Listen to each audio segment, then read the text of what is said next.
Bien, reiterado buenos días, señores alumnos de la Escuela Profesional de Física del curso de Métodos Teóricos de la Física 2, Grupo A. Bien, vamos a comenzar nuestra sesión de clases, para eso vamos a compartir pantalla. Pero antes, el día de ayer les dije que entraran a la sesión. No entraron, me parece, o entraron muy poco tiempo. Es por eso que, no sé, me parece que vamos a dictar la clase de todas formas. Es importante los inicios de mapeo conforme, que es lo que voy a hacer hoy día, además de terminar lo que hicimos sobre funciones de Green y el método de expansión de autofunciones. Pero les decía que la parte de variable compleja, la inicial, es bastante importante, si no, no vamos a tener mucho problema a entender los ejercicios de aplicación. Entonces, bueno, yo pienso que nos va a dar para 2 sesiones más y ya terminamos totalmente el curso. Entonces, creo que podemos hacerlo hoy día, ya la continuación de la semana pasada y el día viernes estamos terminando con ejercicios de aplicación en mapeo conforme. Entonces, bueno, vamos a comenzar con lo que nos quedamos la semana pasada. Funciones de Green en 2 dimensiones era lo que teníamos que hacer ahora. Habíamos visto ya la semana pasada cómo se aplicaba el método de expansión de autofunciones para problemas unidimensionales. En el caso de un ejemplo de un problema tipo Helmholtz, donde habíamos planteado una ecuación de autovalores y con las soluciones de ese problema de autovalores semejante al problema de Green, ¿no? Semejante al problema de Green, con los mismos operadores y las mismas condiciones de fronteras del problema de Green, resolvíamos ese problema de autovalores y encontrábamos a las autofunciones. Con esas autofunciones, a ellas las usábamos para encontrar la solución del problema de Green bajo una serie en función de esas autofunciones, valga la redundancia, ¿no? Y entonces se encontraban los coeficientes de expansión, los coeficientes de Fourier de expansión, y teníamos lista ya la ecuación de autovalores, perdón, la ecuación de la solución del problema de Green, y teníamos la función de Green. Y ya el resto era aplicar la fórmula maestra para encontrar la solución al problema que nos estén planteando, ¿no? De origen. Entonces, eso lo hicimos en una dimensión y plasmamos el método, la técnica para llegar a eso. Ahora lo vamos a hacer en 2 dimensiones, vamos a ver cómo funcionan las cosas en dos y hasta en más dimensiones podría ser, ¿no? Solamente es resolver un problema más si fuera en 3 dimensiones y el resto es muy similar a lo que vamos a hacer ahora. Y por eso que este ejemplo va a ser ya propicio, ¿no? Para hablar de muchas dimensiones, para trabajar en muchas dimensiones. Entonces, el problema, como ven ahí, una ecuación de Poisson, laplaciano de U en coordenadas cartesianas igual a f de x y. La no homogeneidad de la ecuación es una ecuación de Poisson con un intervalo, el que ven acá es un dominio totalmente cartesiano, ¿no? Rectangular de dimensiones A por B. Condiciones de frontera, asumamos que el problema original sean condiciones de frontera homogéneas. Esto facilita bastante el problema, va a facilitar mucho en su solución, debido a que son homogéneas. Pueden ser también no homogéneas, sería el caso más general, ¿no? Es un problema de Dirichlet, porque estamos aplicando condiciones de frontera de Dirichlet. Como ven, son condiciones periódicas en cero, y el otro extremo A se repite la solución y es cero. O sea, ahí ya debo estar pensando en que vamos a aplicar una solución de simetría, de tipo de periodicidad, y entonces las soluciones de U en lo que respecta a X, que va a cambiar de 0 a A, va a ser una función periódica. Entonces hay que pensar ya en los senos y cosenos. Lo mismo en el otro extremo, en el otro filo del dominio rectangular, en Y, 0 a B, ¿no? También está repitiéndose a 0. Eso quiere decir que también acá hay periodicidad en la dirección Y. Entonces también pensar entonces soluciones tipo seno coseno, posiblemente, ¿no? Bueno, entonces el problema lo vamos a tratar por la técnica de Green. Planteamos el problema de Green. Así es la técnica de expansión de autofunciones. Y de todo problema en general de Green, dado el problema, plantear un problema de Green, ¿no?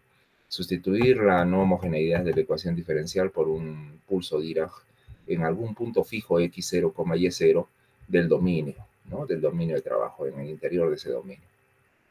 E independiente, si la ecuación diferencial parcial fuera homogénea, idéntico, así sea homogénea, el problema de Green siempre es no homogéneo y su no homogeneidad es el pulso Dirac, en algún punto x0 y y0, que como dije pertenece al dominio. Las condiciones de frontera son exactamente las mismas a las condiciones de frontera del problema original, solo que son homogéneas. Y bueno, acá se repite la homogeneidad, ya que las condiciones de frontera del problema original eran homogéneas. Acá, de todas maneras, tienen que ser homogéneas, sean o no sean homogéneas las del problema original. Ahí ven la notación de la función de Green, los puntos de impulso y los puntos de respuesta, ¿no? Aquí X0 y Y0 son las posiciones de impulso, o bueno, la posición, ¿no? Porque los dos hacen una sola posición, el punto X0, Y0. En ese punto se sucede el pulso, como verán acá en el problema de Green, y la respuesta se mide o se observa en el punto X, Y, ¿no? De la función de Green. Función. Green es función. Pulso Dirac es distribución, es la diferencia. ¿Alguna pregunta, duda? Todo bien, ¿no? Están ingresando. Bien, entonces sigamos. Seguimos. Entonces, ahí vamos a resolver entonces usando la fórmula maestra. Una vez que conozcamos la función de Green, podemos encontrar entonces la solución.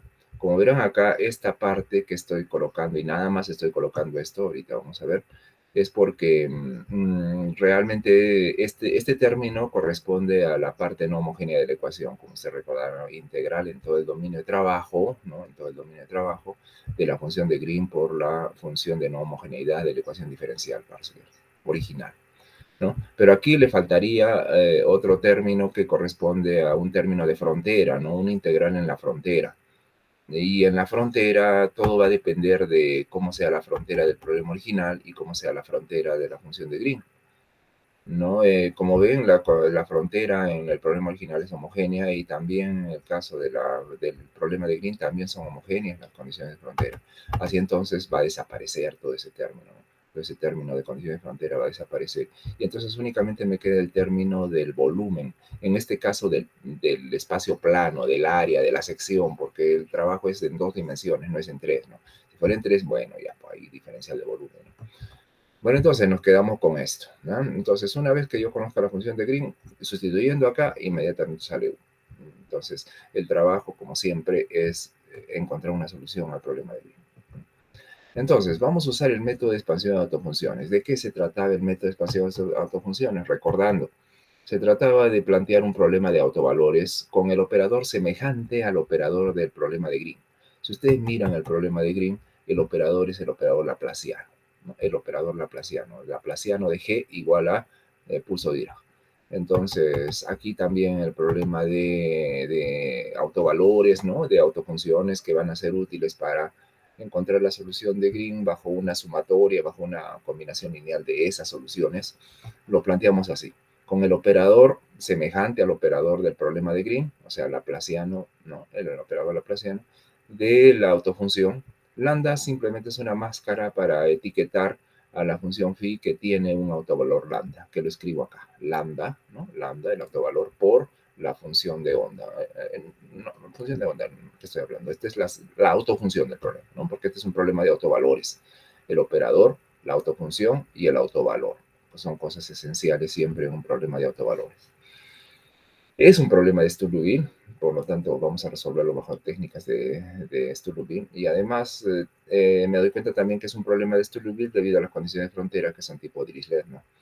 Si fuera Newman-Robin también sería un problema de Sturlubin, pero en este caso es Dirichlet puro.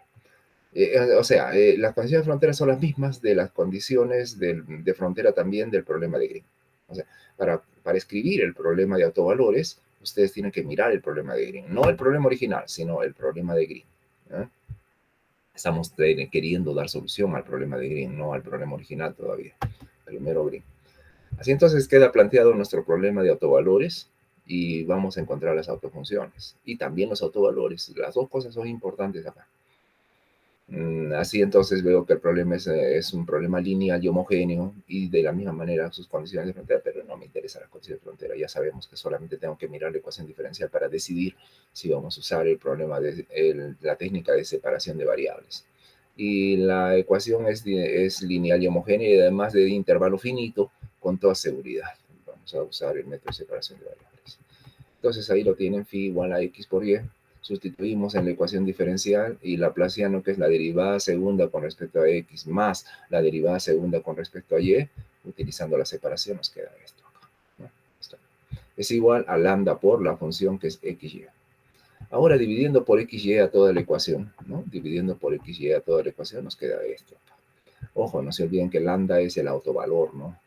Lambda es el autovalor del problema de autovalores. Ahora, si hacen la separación de variables acá en las condiciones de frontera, por ejemplo en esta, phi de 0, y, sería x de 0 por y de y es igual a 0. Por lo tanto, y de y no puede ser 0, de otra manera tendría solución trivial. Entonces, lo que puede ser es x de 0. Y de hecho, ¿no? Eso ya sabemos bastante bien nosotros. X de 0 entonces sería igual a 0. Y aquí también, semejantemente, x de a sería también igual a 0. Y como les decía, entonces si x de 0 es igual a 0 y x de a es igual a 0, el intervalo de 0 a a es un intervalo de periodicidad, porque la función x está repitiendo en 0 y en a. ¿No? Entonces, así, entonces es necesario que la solución en x sea de tipo senos-cosenos, la solución periódica, ¿no? Entonces la separamos con una constante negativa, así como ven, con menos alfa cuadrado. Y como ven también de la misma manera para y, ¿no? Viendo en el segundo par de condiciones de frontera, en y igual a 0 y en y igual a b, también tendría y de 0 igual a 0 y y de b igual a 0. Por lo tanto, también hay periodicidad en la dirección vertical, en la dirección del ancho 0 a b del dominio rectangular, ¿no? Entonces, esto también debe separarse por un gran constante negativo, como ven acá, menos beta cuadrado le voy a decir.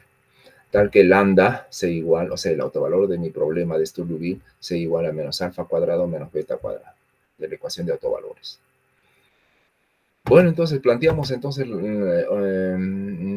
como debe ser los problemas de Sturlubin que están resultando, ¿no? El problema de X es este, que me garantiza soluciones seno-coseno.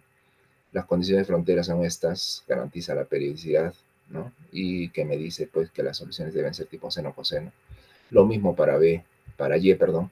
Para Y también hacemos lo mismo. Y esto ya, nosotros ya estamos hartos de conocer la respuesta de esto, ¿no? Así los autovalores serán mpi sobre a y las autofunciones serán seno de mpi x sobre a. Aquí me equivoqué, aquí debía ser una m, ¿no? xm. Estamos trabajando con el autovalor, con el conteo m, o sea, los números cuánticos alfa m para m igual a 1, 2, 3 y así, ¿no? Bien, entonces tenemos entonces el autovalor para el problema x y la autofunción también. Semejantemente para el problema en y también, el autovalor lo tienen acá, la autofunción también, ¿no? Es resolver el problema, que yo ya no lo hago porque ya muchas veces lo hemos hecho, ¿no? Ya lo conocemos bien. Ahora, entonces, ¿qué era lo que teníamos que hacer? No nos olvidemos, ¿no? No perdamos la línea de lo que estamos haciendo. Estamos resolviendo el problema de autovalores.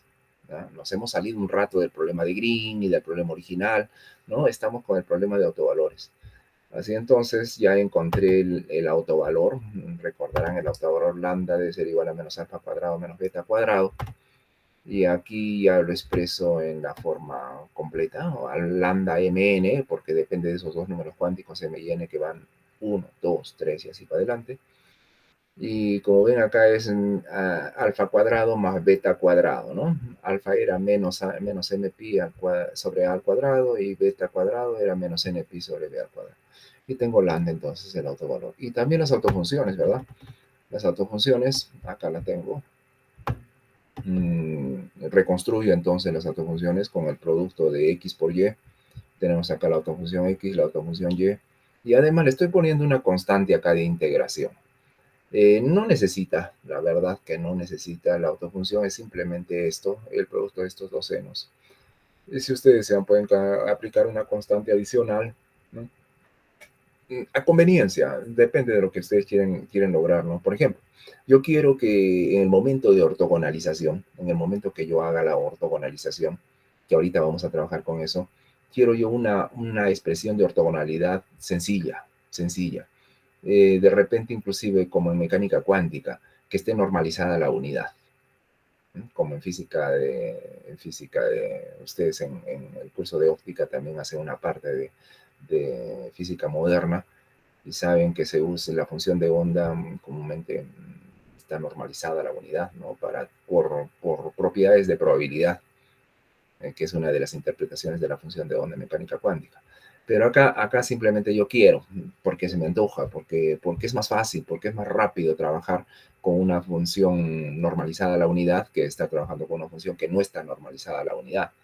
Entonces, yo quisiera de que el producto escalar de estas soluciones, ustedes saben, ¿no? Que las soluciones de un problema de Stulbuville, de un problema de autovalores, pertenecen a un espacio vectorial, o sea, forman un espacio vectorial. De hecho, esas autofunciones, soluciones del problema de autovalores, forman la base de ese espacio vectorial, ¿no? Un espacio vectorial ortogonal.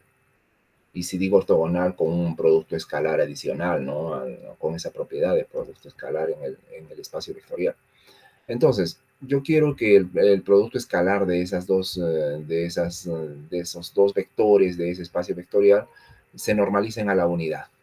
Y claro, cuando m sea igual a m', los vectores son paralelos, y cuando n es igual a n', se confirma el paralelismo de las dos funciones, y esto me va a dar diferente de cero. Y yo quiero que sea 1. Yo quiero que sea 1. Eso implica normalización a la unidad. Y si m es diferente de m' y n es diferente de n', estos son independientes, e independencia se entiende en espacios vectoriales como ortogonalidad. Y entonces, cuando m sea diferente de m' y n diferente de n', esto es 0, y por lo tanto me da la condición de ortogonalidad, ¿no? Un producto escalar de dos autofunciones diferentes, dos vectores diferentes, ortogonales, me da 0. Bien, entonces, yo quiero así. Entonces, vamos a poner una constante a la función, a la autofunción, para ver cuánto sería si la condición de ortogonalidad fuera esta. De ortonormalización, ¿no? Porque quiero normalizar a la unidad. Ustedes saben que esto tiene sentido solamente, o sea, sentido diferente de 0, digo. Si m es igual a m' y n es igual a n', porque de otra manera esto es 0. Entonces, hagamos que el valor que yo quiero, el 1, ¿no? O sea, que me salga todo esto igual a 1. Eso va a suceder cuando m sea igual a m' y cuando n sea igual a n'. Así entonces es como encontrar el cuadrado de cualquiera de estos, ¿no? Por ejemplo, de este. Al cuadrado simplemente de x de y igual a 1. Y bueno, el cuadrado de esto, ¿cuánto es? Si elevamos al cuadrado de este amn, queda como al cuadrado, acá como ven. El seno cuadrado y el otro seno cuadrado también, e integramos de 0 a A, de 0 a B. Estamos haciendo la técnica de ortogonalización. Estamos usando la técnica de ortogonalización para encontrar este coeficiente que normaliza la función de onda a la unidad. No funciona lo que estoy hablando, la autofunción de mi problema de autovalores, la tendencia de usar cuántica. Ya, entonces, esto, como ustedes conocen, esta integral es conocida a medios, esta también es b medios, y todo eso es igual a 1, de ahí que AMN, si lo despejan, es 2 sobre raíz de b. O sea, este factor acá va a normalizar a la autofunción, va a generar que ella en la propiedad de ortonormalización, esto de 1, ¿no?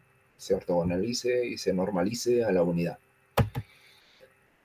Bien, entonces así, de esa manera, entonces las autofunciones las voy a escribir así. Bueno, nada hace, ¿no? Este coeficiente en verdad no hace nada. Si este coeficiente fuera otra cosa, seguiría siendo solución de mi problema de autovalores.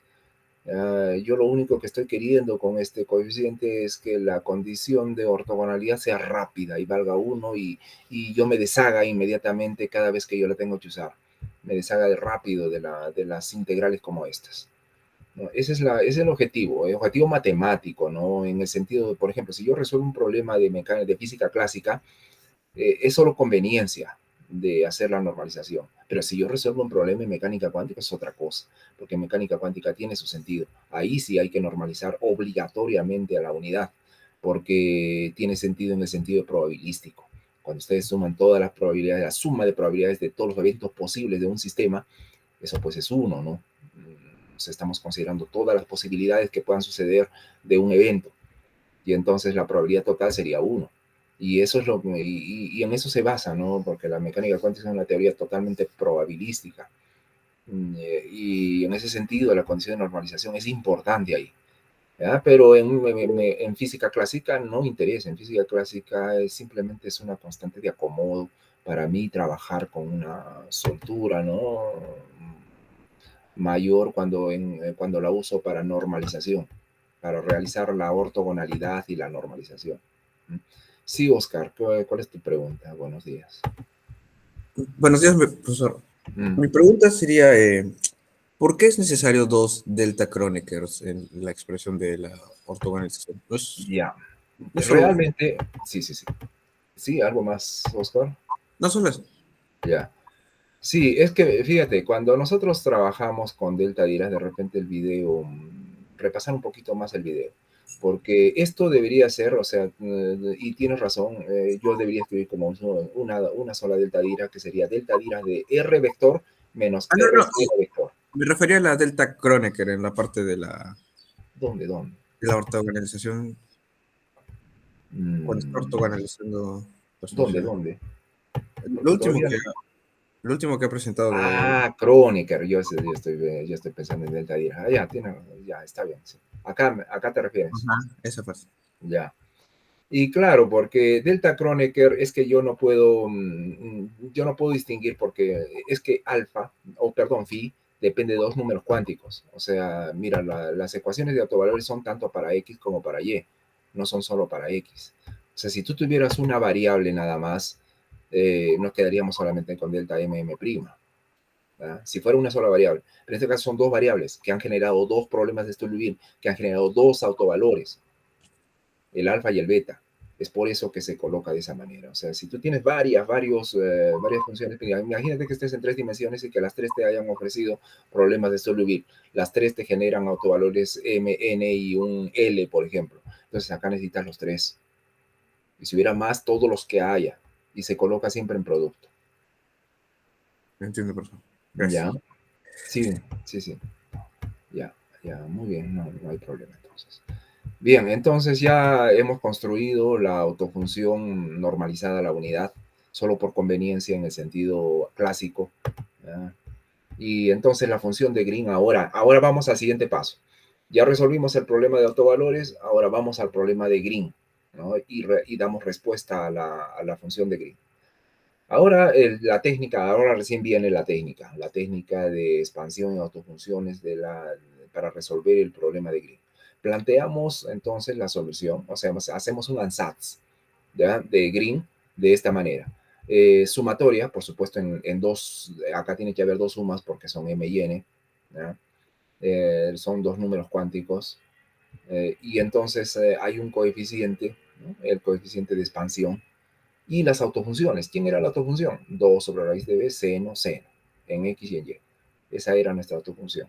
Entonces, estamos haciendo la expansión en serie en esas autofunciones para la función de Green, ¿no? No se olviden, es una suma doble.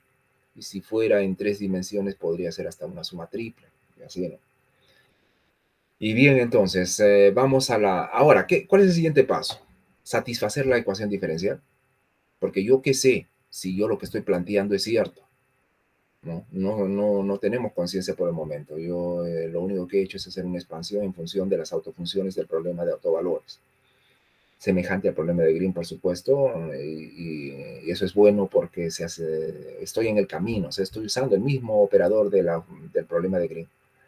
Entonces, sustituir en el problema, ¿no? Eso nos queda, sustituir en el problema y resolver. Y resolver para este coeficiente. Este es el objetivo para nosotros por el momento.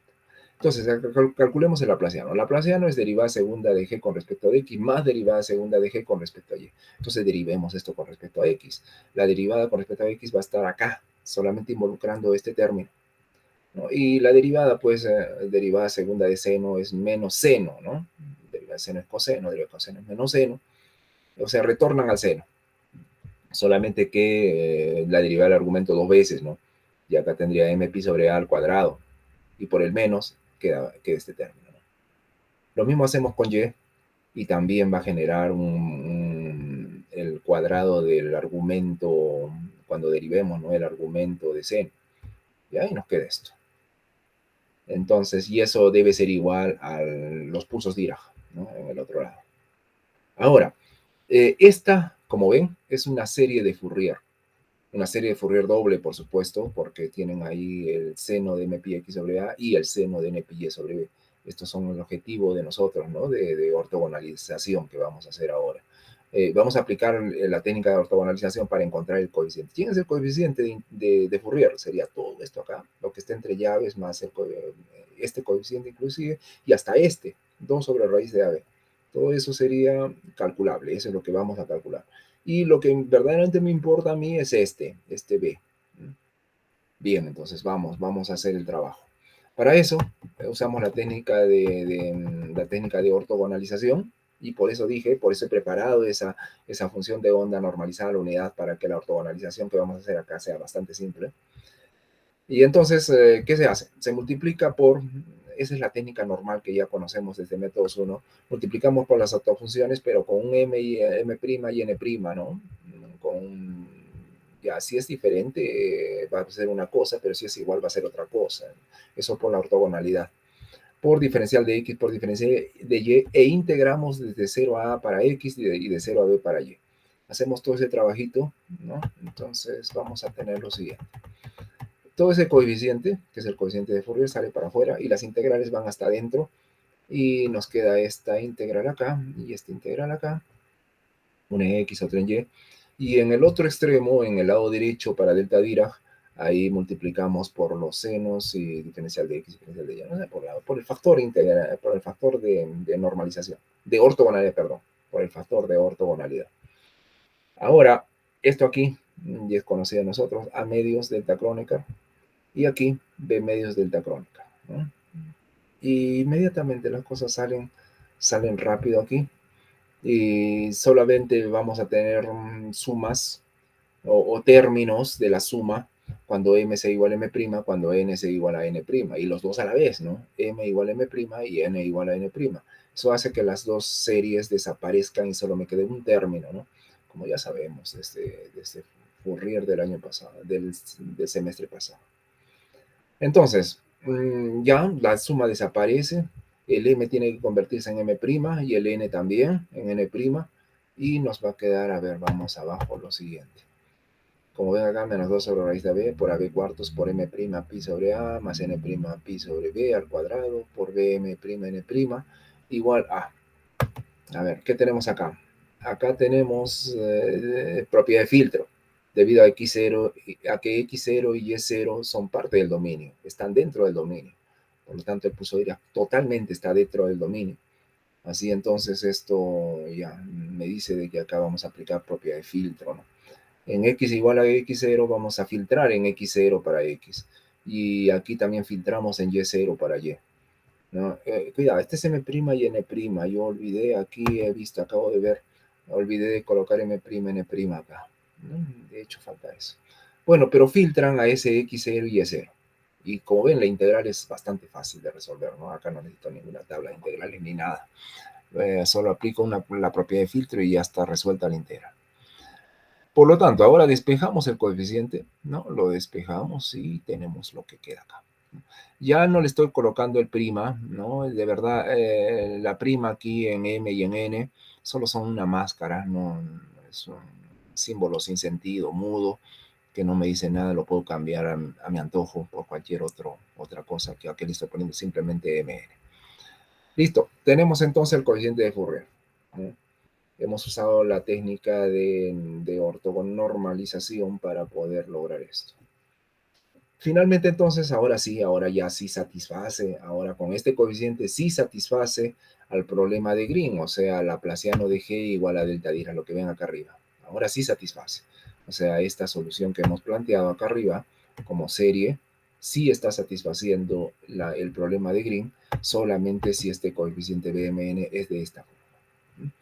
Entonces, sustituimos ahora sí para encontrar la solución de Green, que sería en la serie de estas autofunciones, sería todo el coeficiente, que lo ven por acá, acá vemos el coeficiente, acá veo el coeficiente, acá en este factor también estoy viendo el coeficiente.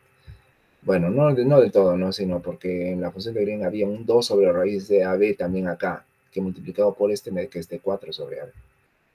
Bueno, y acá ven la autofunción del problema de Green, estos dos. Finalmente, una cosa importante notar cuando se aplica el problema de la técnica de expansión de autofunciones para resolver el problema de Green es que acá tengan formas bilineales, tetralineales, hexalineales, si fueran en 3 dimensiones, y así, ¿no? O ven, esto es lo característico del problema de Green, mirar estas cosas. ¿no? O sea, esas autofunciones del problema de autovalores como productos acá arriba. Imagínense si están trabajando en una simetría cilíndrica. Si están trabajando en una simetría cilíndrica, acá arriba van a ver las autofunciones. ¿Quiénes son? Las funciones de Bessel, Newman, no sé, ¿no? ¿Qué funciones cilíndricas están usando? O modificadas de Bessel. Y ahí arriba se ve eso. Bueno, esa es entonces ya nuestra solución para el problema de Green. Y quedó ahí, si ustedes quieren, quedó ahí, no hay ningún problema. Si ustedes quieren acomodar un poquito las cosas y ver, identificar realmente cómo la función de Green y parecido a algo que se parezca a lo que habíamos trabajado en una dimensión, miren cómo se acomodan las cosas. Este 4 sobre AB lo puedo repartir en dos factores, 2 sobre raíz de AB y 2 sobre raíz de AB multiplicando a la autofunción del problema de Sturlubin, el problema de autovalores que habíamos obtenido, y acá también multiplicando a este, pero este con sujeto de trabajo x0, y0, ¿no? Este acá. Son autofunciones, estas son las autofunciones del problema de autovalores, las dos, esta en xy y esta en x0 y y0. Abajo este menos lo voy a pasar ahí al denominador. Y como verán, estoy replicando exactamente todo el problema de autovalores. Aquí, acá arriba, todo esto es la autofunción del problema de autovalores. Y esta es también la autofunción del problema de autovalores solamente que en las coordenadas de impulso. Estas serán en las coordenadas de trabajo, ¿no? En las coordenadas de respuesta. Y acá abajo, menos paréntesis, m pi sobre a al cuadrado más n pi sobre b al cuadrado, como pueden ver ahí arriba, era el autovalor. Acá, lambda mn, el autovalor del problema de autovalores, es este acá. Y es justamente lo que tengo ahí en el denominador, con el signo negativo inclusive. Con el signo negativo inclusive. Este. Por lo tanto, Green igual y semejante a lo que habíamos hecho en una dimensión, ustedes si recuerdan lo que hicimos en una dimensión, es el producto, la forma bilineal de las autofunciones del problema de autovalores entre el autovalor del problema original. Esa es la forma en que se distribuye siempre Green. Si trabajaran en tres dimensiones, lo mismo, siempre encontrarían formas bilineales como estas entre el autovalor. Es la característica del problema del problema de resolver el problema de Green bajo la técnica de expansión de autofunciones. Entonces, uno debe pasar por aquí. Cuando resuelve estos problemas, debe pasar por esta forma. Esta forma debe reproducirse. Si no se reproduce, está mal resuelto el problema. Eso también es un tamiz ahí para que sepan si es que su respuesta está bien o está mal, ¿no? Y volver a intentar si es que no ha resultado lo que usted quería. Bueno, una vez que yo tengo la solución al problema de Green, ahora ya voy más arriba y ataco entonces la solución, U de XY. Y recordarán, U de XY era solamente el término de la no homogeneidad de la ecuación, ¿no?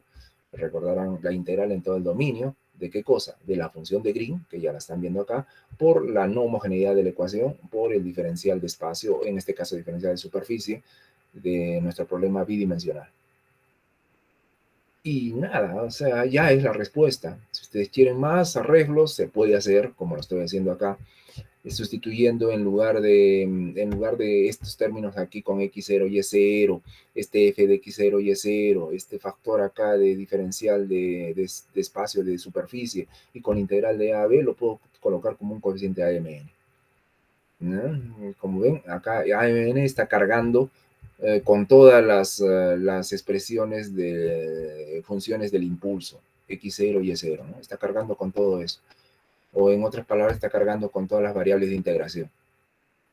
Y así U de XY la puedo expresar en las coordenadas de trabajo, o sea, en las coordenadas de respuesta, de esta forma. Una forma de arreglarse nada más la expresión, no es otra cosa. Y bueno, entonces esa sería la solución. Acá, por ejemplo, si quiero expresarlo en función de la autofunción del problema de autovalores, ya pues le quito un 2 sobre raíz de AB y se lo presto al producto de senos para que se reproduzca la autofunción, ¿no? Del problema de autovalores y puedo expresar así también, ¿no? En función de los autovalores. Bueno, eso es acomodo, nada más. La respuesta ya quedó, si ustedes la desean, acá arriba, ¿no? Con esto basta y sobra, ya tengo la respuesta. Si ustedes quieren hacer unos acomos bonitos ahí, ya, pues, ¿no? No hay problema. Bueno, hasta ahí entonces la técnica de expansión de autofunciones para resolver los problemas de Green, de algunos problemas de Green, ¿no? Ya, que sean permitidos para poder plantear un problema de autovalores. Si no es permitido plantear un problema de autovalores bien definido, con solución buena, la técnica tampoco se usa, pues, ¿no? ¿Alguna pregunta o duda? Me dicen, por favor, si hay algo. Profesor, buenos días. Sí, Pablo, buenos días. ¿Puede seguir explicando por qué utiliza dos pulsos Dirac y no solo un pulso Dirac en Ah, el ya, problema de Green? Y es característico de estos problemas rectangulares. ya. No, es normal, es normal. Mira, si tú tienes variables independientes, ortogonales, formando un sistema como el cartesiano, ¿no? Hablo de sistemas ortogonales en general, porque no, un sistema ortogonal no tiene por qué ser solamente cartesiano. Puede ser esférico, puede ser cilíndrico, puede ser curvilíneo en general, pero ortogonal. En ese caso, cuando tu sistema es ortogonal, la delta Dirac, como decíamos, delta Dirac de R menos R0 con vectorcitos, ¿no? Esa debería ser la forma normal, la forma natural como debemos escribir delta Dirac. Sin embargo, cuando se tiene varias dimensiones, y estas dimensiones, como les digo, son ortogonales, delta Dirac se puede reproducir de esta manera, o sea, separar, ¿no? Para ver cómo actúan los pulsos en cada dimensión. En la dimensión X, en la dimensión Y, si hubiera Z, otra y así, ¿no? Entonces, esto ya lo explicamos en el video de eso, cuando estudiamos la teoría de distribuciones, que yo lo estudié en forma asíncrona. Entonces, por favor, revísenlo más porque es importante eso. Cada vez que trabajen con coordenadas independientes, hay que hacer esos productos, separando. Y solamente en simetría cartesiana ustedes van a encontrar la separación de esta manera, porque si van a simetría curvilínea, hay un factor acá adelante adicional a esta separación que se hace, y es 1 sobre el determinante del jacobiano de transformación. Por ejemplo, en el caso de coordenadas esféricas, el jacobiano de transformación es r cuadrado seno de teta. Entonces, aparte de las separaciones que hacen como estas en coordenadas esféricas, hay que multiplicar por 1 sobre r cuadrado seno de teta, ¿no? Para tener sentido en esas coordenadas. Pero es eso, o sea, cuando tienes coordenadas independientes ortogonales, la separación de delta y se hace bajo productos, ¿no? Para poder analizar independientemente cada caso. Eso, Paolo. ¿Alguna Ya, otra? profesor. Entonces el jacobiano en coordenadas cartesianas es 1. 1, claro, porque tú sabes que en coordenadas rectilíneas los factores de forma valen 1. Y el jacobiano es el producto de los 3 factores de forma, si estás trabajando en 3 dimensiones. Eso es el jacobiano. Y si los factores de forma son 1, entonces el jacobiano es 1. ¿Ya? Ya, profesor. Gracias. Ya. ¿Alguien más? ¿Alguna duda?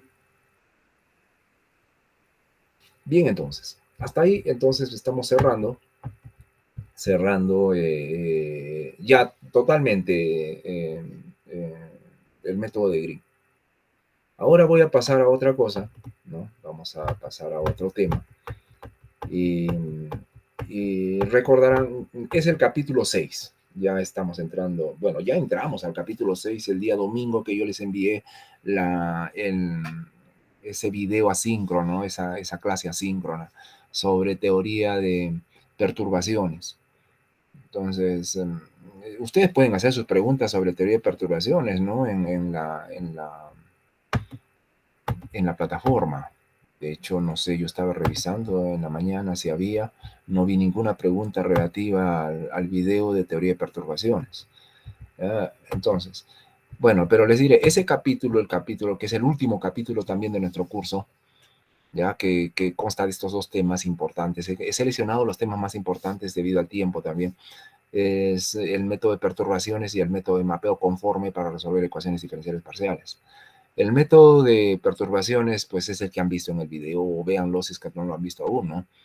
Ya, es muy diferente al método de mapeo conforme que el método de mapeo conforme trabaja en transformar la forma geométrica de las fronteras de problemas bidimensionales en formas más simples, con la motivación de poder resolver el problema bajo esa transformación. asumiendo que esa frontera, la geometría de esa frontera es más simple, es más tratable. Entonces, bajo una transformada inversa, encontrar entonces la solución a nuestro problema original. Esa es la idea de mapeo conforme. Pero para eso yo necesito saber qué cosa es mapeo, ¿no? Y todavía, ¿qué cosa es mapeo conforme? No es así de fácil. Entonces tenemos que entrar primero con conceptos básicos para entender lo que vamos a hacer. La idea, no se lo olviden, lo que queremos hacer es transformar la geometría de una frontera complicada que posiblemente me den a una frontera más simple, todo en el plano. Este trabajo es totalmente en el plano. Eso quiere decir que si ustedes quieren resolver problemas en 3 dimensiones, solamente si el problema de 3 dimensiones me genera una simetría plana.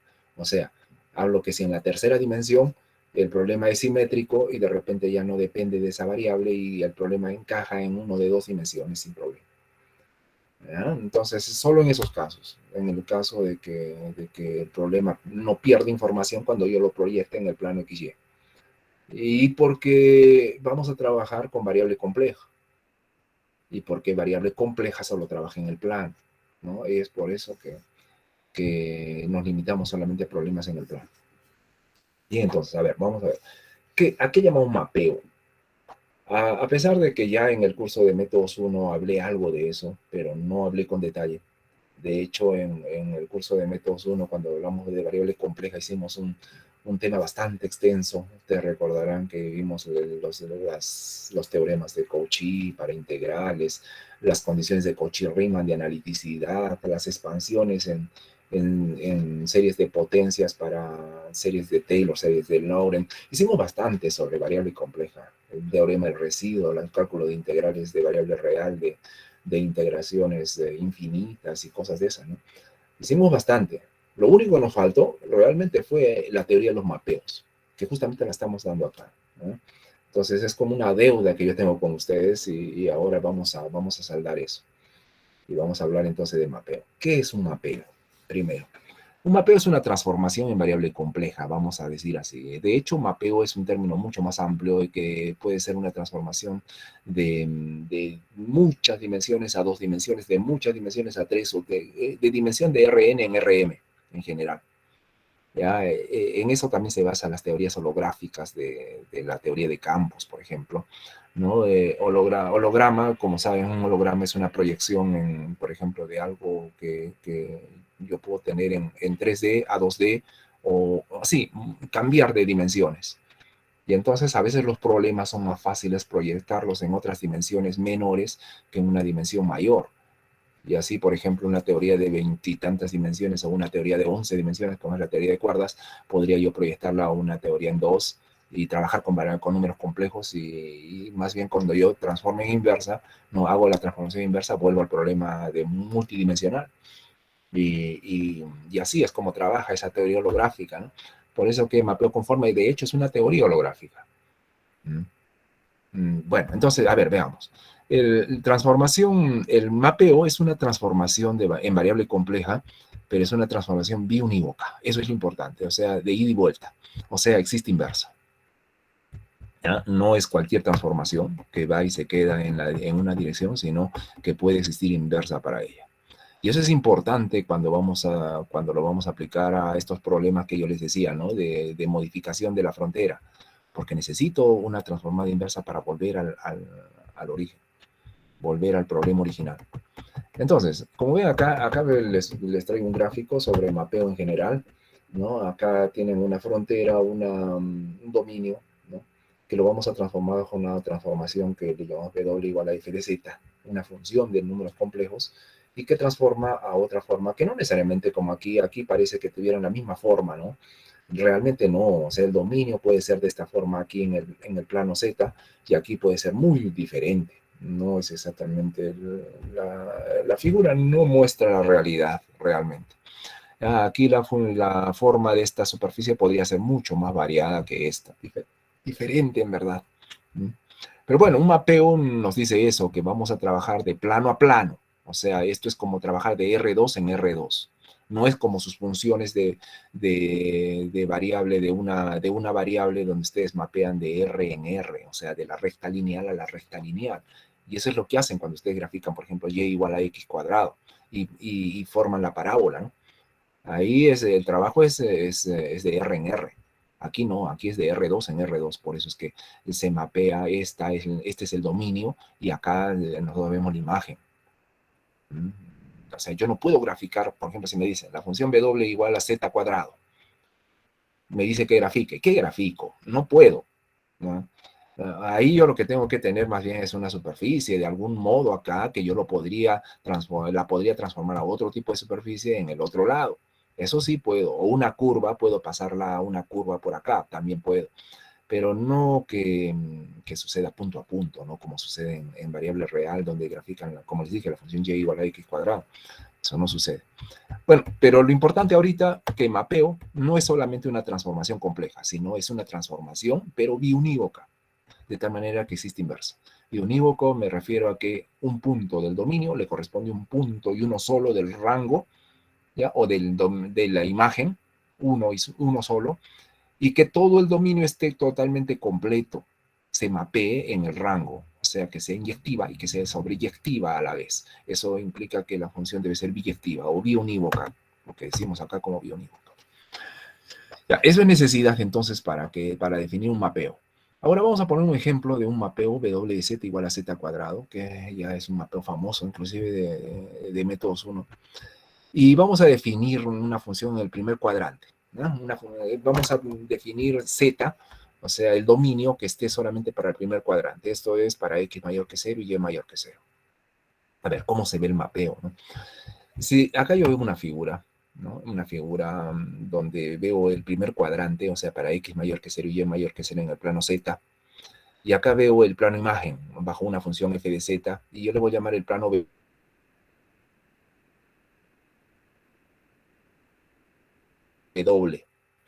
El X es la parte real del número complejo y Y es la parte imaginaria, de tal manera que el número complejo se expresa como X más Y, Z igual a X más Y. Y aquí en este dominio, la parte real es U es una función de XY, y V es la parte imaginaria que también es una función de XY. Así la función f de z o W de z, yo le quiero decir así, se expresa como U más I veces V, ¿no? Y acá veo algunos puntos que van a mapear en el otro lado. Y veamos, a ver, en esta tablita que he colocado acá, en z igual a 0, el punto z igual a 0, yo quisiera saber cómo mapea en el otro lado, este punto acá, el origen de coordenadas. Pero mi función es z cuadrado. Entonces 0 al cuadrado es 0, o sea, este punto 0 va a mapear en este punto 0. Por otro lado, y en el plano z, que se encuentra sobre el eje y, por esta línea 3 que estoy poniendo acá, y al cuadrado es menos 1. Entonces el menos 1 se encontrará por acá, aquí, como también indica esta línea 3. ¿eh? Entonces, este punto aquí mapea en este punto aquí. Fíjense la diferencia, ¿no? Este está sobre el eje Y, en cambio el mapeo está sobre el eje X, negativo. Otro punto, 1 más I, que en este plano XY sería la bisectriz, estaría ubicada sobre esta bisectriz 2, ¿no? Por ejemplo, este punto acá podría ser el 1 más I. 1 más I al cuadrado, 2I. Eso, primero al cuadrado del producto, se aplica todo eso y que nos queda 2I. O sea, este punto acá en el espacio, ¿no? del plano complejo, mapea en un punto sobre el eje vertical del plano imagen, o sea, del transformado. Y vamos un poco más complejo. ¿Cómo mapea el eje X? O sea, este eje X positivo. El cuadrado de un positivo es positivo. Por lo tanto, entonces toda esta línea 1, que ustedes ven acá con ese número 1, está mapeando aquí. En esta línea también 1 del eje del plano imagen. Más todavía, el primer cuadrante, me pregunto, ¿cómo mapeará el primer cuadrante? O sea, todos los puntos del primer cuadrante en el plano imagen. Un punto cualquiera en el primer cuadrante es X más Y, con X positivo y Y positivo. El cuadrado de X más Y es este. X cuadrado menos Y cuadrado más 2Y veces XY. Ya, ustedes saben, esto es como un binomio al cuadrado y se sigue la regla del primero al cuadrado y todo ese cuento. Ya, entonces, ahora miremos acá. Yo sé que X es mayor que 0 y Y es mayor que 0. Por lo tanto, miro la parte imaginaria. ¿Cómo es? Si X es positivo y Y es positivo y 2 es positivo, ¿cómo es la parte imaginaria 2XY? totalmente positiva, ¿verdad? O sea, eso quiere decir que todos los puntos aquí van a mapear en un número complejo en el otro lado, cuya parte imaginaria siempre va a ser positiva. O sea, quiere decir que todos los puntos que yo vea en el plano complejo como imagen van a tener componente Y o componente vertical siempre positiva. O sea, es el semiplano superior. Ya por ahí pienso, ya es el semiplano superior. No voy a obtener nunca números negativos en la componente imaginaria. No voy a tener eso, solamente positivos. Por otro lado, x cuadrado menos y cuadrado. Si x es positivo y y es positivo, ¿cómo podría ser x cuadrado menos y cuadrado? Hay dos posibilidades. Si x es mayor que y, por supuesto que esto va a ser positivo. Si x es menor que y, esto va a ser negativo. O sea, quiere decir que ambas las dos cosas vamos a tener valores positivos y negativos en el eje horizontal del mapeo, o sea, de la parte imagen. Y como ven acá, positivos y también negativos. Y es por eso entonces que todo el cuadrante aquí en el plano Z, en el plano W, se va a ver en el plano, el semiplano superior, incluyendo los negativos en el eje horizontal. Vean cómo mapea, ¿no? O sea, si yo tuviera solamente esto, yo lo puedo ampliar al plano. Está que si para mí el problema fuera fácil de resolver en un semicírculo como este, yo podría, por una transformación de tipo z cuadrado, pasar esta forma, que de repente para mí es complicada, solamente un cuadrante, transformarlo en una forma semicircular, resolver por ahí, y entonces con una inversa de z cuadrado, o sea, con raíz de z, podría volver acá y encuentro la solución al problema del cuadrante. Esa es la bondad del método de mapeo conforme. Pero fíjense que solamente he hablado de mapeo, yo no he hablado todavía de mapeo conforme, es otra cosa. Entonces, bien, hasta ahí. ¿Alguna pregunta, duda? Me dicen, por favor.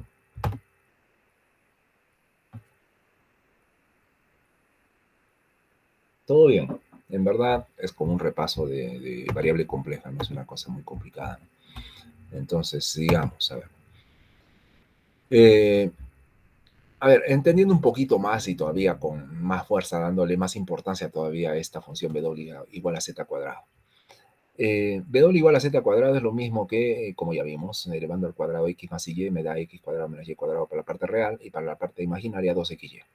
O sea, si yo expreso a W como U más IB, recordarán, ¿no? El U y B son los ejes en el plano imagen, U y B, ¿no? En el plano W. Y entonces U sería X cuadrado menos Y cuadrado y V sería 2XY. ¿Ya? Ahora, y digo esto, hipérbolas en el plano Z mapean en líneas rectas en el plano W. ¿Cómo entiendo eso? Imagínense que U sea una constante, como digo acá, U igual a C1. Y V también que sea igual a una constante, V igual a C2. Ahora yo pregunto, ¿cómo dibujo esas gráficas en el plano U versus V? Aquí como ven acá. U igual a constante, ¿quién sería? U igual a constante sería esta recta aquí, esta recta vertical. Y V igual a constante sería esta recta horizontal, ¿verdad? Y ven, son líneas rectas, ¿no? Son líneas rectas y ortogonales todavía para añadir. Pero eso en función de U y V, pero en función de X y Y, ya que U vale X cuadrado menos Y cuadrado, entonces X cuadrado menos Y cuadrado sería igual a C1. Y V, que es 2XY, sería igual a C2. Y estas, como ven, en el plano XY, que sería el plano Z, son hipérbolas, ¿no? Estas son hipérbolas. X cuadrado menos Y cuadrado igual a C1 es una hipérbola. 2XY es una hipérbola. Y las hipérbolas las ven acá, ¿no? Por ejemplo, acá veo una familia de hipérbolas X cuadrado menos Y cuadrado igual a C1. Y acá veo otra familia 2XY igual a C2, ¿no? Entonces, esto hubiese sido bonito en colores, ¿no? Está diferente a esto. Y vean que cómo sucede este mapeo Z cuadrado, la importancia de este mapeo. Curvas en forma de hipérbola van y mapean al otro lado en rectas. ¿Qué es más fácil? ¿Trabajar en rectas? ¿Trabajar en curvas? Más fácil trabajar en esta geometría que trabajar en esta. Entonces, esa es la otra vez, añadiendo un poco más la bondad de los mapeos. ¿no? Transformar fronteras que puedan ser complicadas a fronteras mucho más sencillas, donde las cosas puedan ser más fáciles de resolver y que por el otro lado ya sean complicadas, parecen complicadas, pero yo aplicando una inversa acá de tipo raíz cuadrada de z podría lograr eh, solución a problemas con estas geometrías más complicadas. Es más, avanza un poquito, ¿no? Ya saliendo de esta importancia del mapeo, porque todavía no hemos hablado de mapeo conforme solamente mapeo. Fíjense acá el ángulo, dije que era 90 grados, y aquí lo están poniendo como un puntito, ¿no? Que 90 grados, perpendiculares, ortogonales. Yo me preguntaré, estas curvas acá, 2xy igual a c2 y x cuadrado menos y cuadrado igual a c1, ¿también serán ortogonales? La teoría dice que sí, que un mapeo, cuando sucede un mapeo, eso sucede. Y si es que el mapeo todavía es un mapeo llamado mapeo conforme, ¿ya? Entonces ya, por ahí ya voy hablando un poquito del mapeo conforme. Y entramos a mapeo conforme. ¿Qué cosa es? Esto es lo que nos interesa a nosotros, porque con eso vamos a trabajar en lo que queremos, ¿no? La aplicación de mapeo conforme a la solución de problemas en ecuaciones diferenciales parciales. Entonces, ¿qué es un mapeo conforme? Diré así, son tres cualidades que debe tener un mapeo para llamarse conforme. Dado un mapeo W igual a f de z, por supuesto que tiene inversa, ya todo mapeo tiene inversa, eso ya de llano, de hecho. Dice, este mapeo es conforme en un punto Z0 que pertenezca a un dominio dado de conformidad, le vamos a llamar así, que es subconjunto de los complejos, ¿no? Estamos trabajando en un subconjunto de los complejos. Entonces, ¿es un mapeo conforme en Z0? Sí, lo siguiente se cumple. W igual a f de z es analítica en el punto Z0. Recuerden el concepto de analiticidad, ¿no? Una función es analítica en un punto cuando es continuo en el punto, cuando es derivable en el punto y además derivable en sus vecindades al punto, en las vecindades del punto, ¿eh? Entonces, si es así, entonces es analítica. Entonces, digo, primero, Z0 tiene que ser analítica. Y si es analítica, por supuesto que tiene que haber derivada, ¿no? Tiene que haber derivada. Y en ese punto. Y otro punto importante de mapeo conforme, que esa derivada no sea cero, que sea diferente de cero, que exista y sea diferente de cero. ¿Ya? ¿Qué más? Todo esto, todas estas dos condiciones van a implicar lo que yo voy a colocar acá abajo. Preserva los ángulos. O sea, si yo tuviera, por ejemplo, imagínense dos curvas, si tuviera yo dos curvas cruzándose, el ángulo entre esas dos curvas, si yo hago un mapeo de estas dos curvas hacia el otro plano, al plano W, esas dos curvas, por supuesto, van a mapear en curvas diferentes, pero también se van a intersecar, así como se intersecaron en el plano Z, también en el plano W se van a intersecar. Y el ángulo que forman ellas, las tangentes, por supuesto, al punto de interés para estas dos curvas, esas dos rectas forman el mismo ángulo, tanto en Z como en W. Eso es lo que llamamos preservación de ángulos. Entonces, vamos a demostrar eso, vamos a hacer esa demostración de la preservación de ángulos bajo la idea de que esto es cierto, ¿no? Y entonces vamos a ver la necesidad de que las tres cosas sean importantes para definir un mapeo conforme. De hecho, la analiticidad es muy importante porque eso me dice la suavidad de la función. Cuando hablamos de analítico es derivable y entonces la derivada de existir, por lo tanto los mapeos deben ser suaves, ¿no? En toda la frontera. Bueno, vamos a lo que estamos diciendo, preservación de ángulos. A ver, para iniciar, esta no es la figura definitiva, esta es una figura que va a empezar. Vamos a comenzar. A ver, en el plano XY vamos a colocar una curva, ¿no? Esta curva C sub Z, llamémosle. Este es Z, esto no es X, esto es Z, Z sub 0, en el plano complejo Z, pues, ¿no? Y vamos a trazar una tangente a esa curva y vamos a hallar el ángulo de pendiente de la pendiente, ¿no? El ángulo de la pendiente, que es teta en este caso, ¿no? Con respecto al eje X positivo. Entonces, asumamos entonces que el ángulo de esta pendiente tangente a esta curva en el punto Z sub 0 sea teta. En el otro lado, cuando hagamos una transformación conforme, bueno, ahorita sí le voy a decir ya transformación conforme, pero es una transformación simplemente todavía. Aplicamos una transformación y el punto Z0 mapea en el punto W0. Y la curva CZ va a mapear en otra curva diferente. Yo no sé si tenga la misma forma, de hecho no va a tener la misma forma, va a tener una forma diferente, como ven acá, una CB2. Y tracemos también una tangente para medir el ángulo de la pendiente, este ángulo acá. que si se fijan, es como plantear el teorema. Yo voy a plantear que ese ángulo es la suma de dos cosas. Es el ángulo que ven en el plano Z, o sea, el teta, más un alfa. Bueno, teta yo lo conozco, pero alfa, ¿quién es? Me preguntaría quién es. Entonces, vamos a buscar quién es alfa, ¿no? Vamos entonces a la demostración. Cuando trabajamos con curvas, es mejor parametrizarlas para no estar trabajando con dos variables, porque toda curva tiene un punto X y un punto Y. Entonces, trabajar con las coordenadas X y es más molestoso que trabajar en forma paramétrica. O sea, X lo parametrizo con un parámetro T y digo X igual a X de T.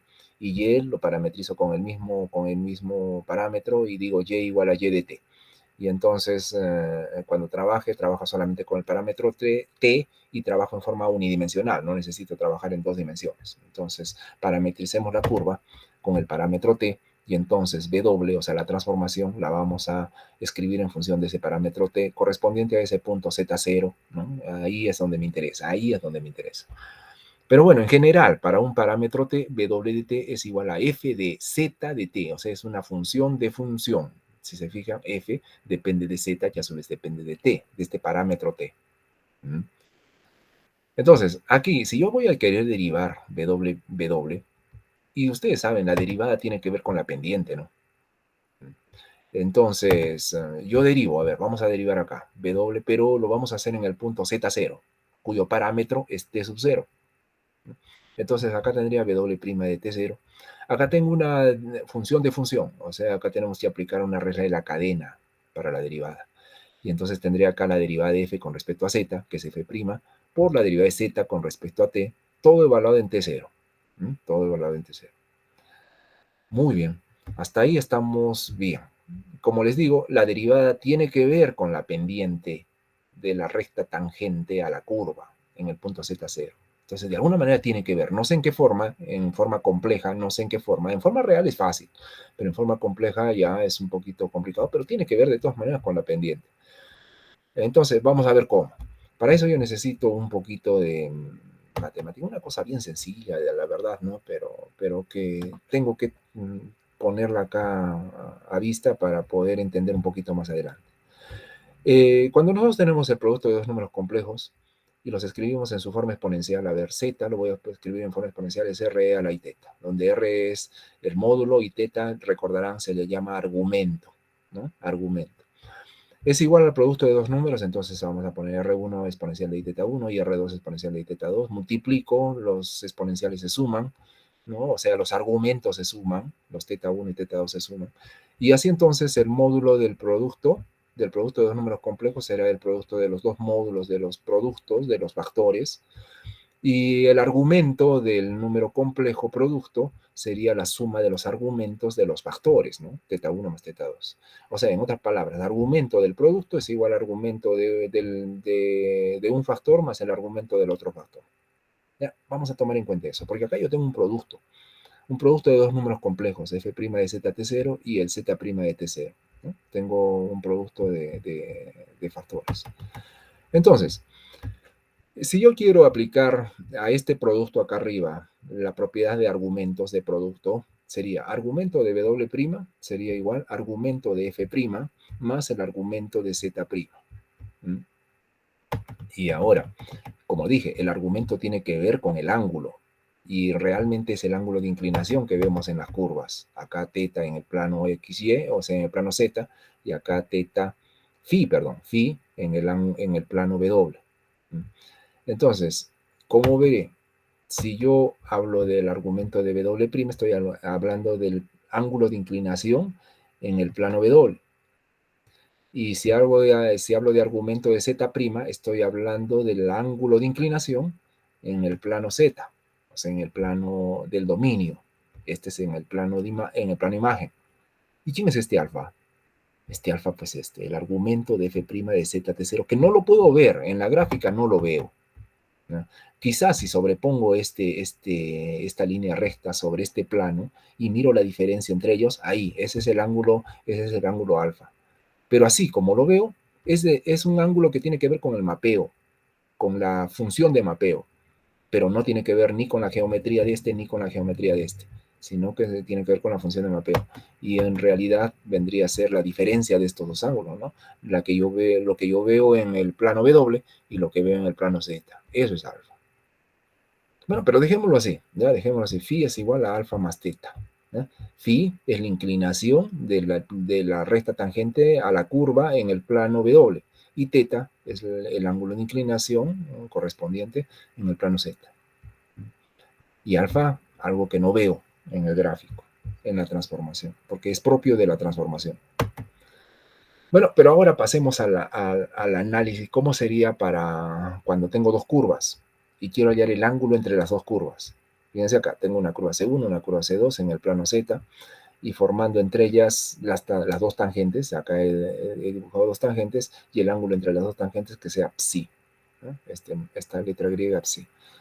Entonces, bajo un mapeo conforme, las curvas C1 y C2 se transforman en las curvas gamma 1 gamma 2. Como ven, en nada se parecen porque la geometría puede cambiar, pero lo que no cambia son los ángulos, y eso es lo que voy a demostrar ahora. ¿Ya? Miren acá, las tangentes forman el ángulo, y estoy viendo en la figura que están colocando el mismo ángulo. Ahora queremos demostrar eso. A ver. O sea, esto sucede bajo un mapeo conforme, no para cualquier mapeo. ¿Y por qué? Porque yo estoy hallando los ángulos, y los ángulos tienen que ver con la pendiente, y la pendiente tiene que ver con la derivada. O sea, tiene que haber derivada. Y tiene que ser diferente de cero, porque si no estaríamos hablando de una curva C1 que se inclina en eje horizontal, que no me va a ayudar en mucho en la aplicación. Entonces, a ver, veamos. Vamos para la curva C1, que se transforma a la curva gamma 1 en la figura. Lo mismo, o sea, si es una sola curva, el ángulo φ1, que es la pendiente, el ángulo dependiente de la tangente a la curva C1 respecto al eje real, en el plano W, va a ser igual al alfa, que recordarán es el ángulo el argumento de f' de z, en el punto Z0, más θ1, que es la pendiente en el plano Z.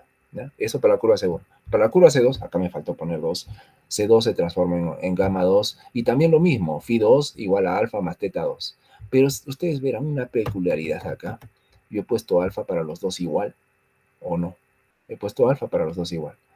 Es que eso es independiente de las formas de las curvas. Porque como yo dije, ¿no? Acá arriba, vean, este término aquí depende del ángulo de inclinación en el plano W. Este depende del ángulo de inclinación en el plano Z. Y eso va a depender de la forma de las curvas, ¿no? Porque las curvas pueden ser caprichosas y yo no sé qué valga phi, qué valga teta. Pero eso va a depender de la forma de la curva. Pero f' es el mapeo.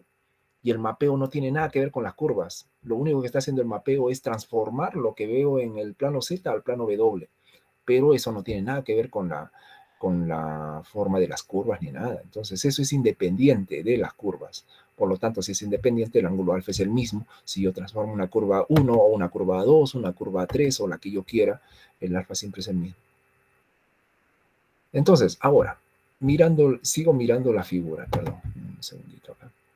Ya. Mirando la figura, ¿cuál es el ángulo de inclinación de C1 con respecto al eje real?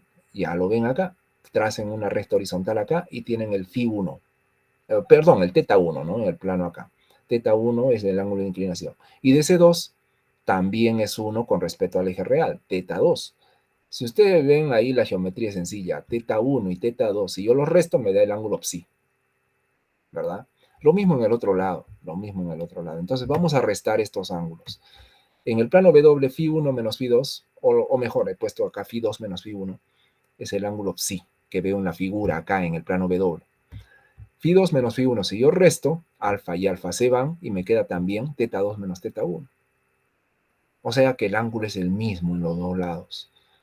¿Ya? Entonces, eso quiere decir que el ángulo se preserva, es el mismo ángulo, no cambia. ¿No? En el plano Z, en el plano W, entre dos curvas, entre las dos tangentes a una curva, ¿no? Siempre y cuando estas curvas se intersequen. Claro, porque si no, no van a formar ángulo, ¿no? Si son paralelas, no van a formar nunca ángulo. Entonces, ese es el teorema. Y fíjense de acá, yo he necesitado todos estos conceptos para poder definir la preservación de ángulos, para demostrar la preservación de ángulos. Si no existiría derivada, no voy a poder demostrar esto. Y si f' de z es diferente de 0, Tampoco, porque si fuera igual a cero, ¿qué pasaría? Si fuera igual a cero, esto se va y no hay forma de interpretar qué pasa entre W' y Z'. ¿No? Tiene que ser diferente de cero. Esto tiene que existir y ser diferente de cero. De otra manera, no hay la demostración de preservación de ambos. Y esa es la demostración. Entonces ya está bien definido lo que es un mapeo conforme. Un mapeo conforme. Si hay alguna duda, me dicen por favor. Si no, podemos seguir.